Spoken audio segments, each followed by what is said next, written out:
લખો સંપો માસીની 2 જણા.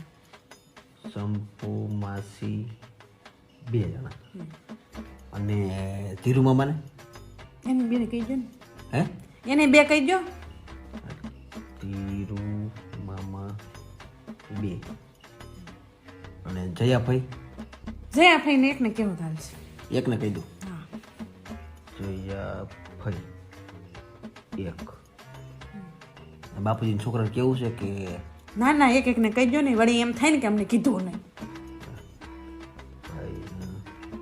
3 રેડી. હાલ હવે તારા વાળા હા બોલ. હાલ તારા ગામે બોલ. મારી માસીની 4 જણ. કેમ તારા માસીના 4 જણા? તે લે પણ ઈ ઘરના હોય તો આવે નહીં. તો તારા ઘરના છે તો મારા હગા નથી, આ મારા ઘરના નથી. એ તો કીધું એમ આવે. લખો લખો 4. તો તારી માસી 4 છે, 4 નું હોલ જણા મારે બીજાને લખવાના ને. ઈ તો હોય ઈ તો આવે ને લે કે માસી હોય તો આવે તો ખરા ને. તો મારા કોણ છે આ હગા જતા? હા, તો ઈ જેમ કીધું એમ આવે. ઈ મારા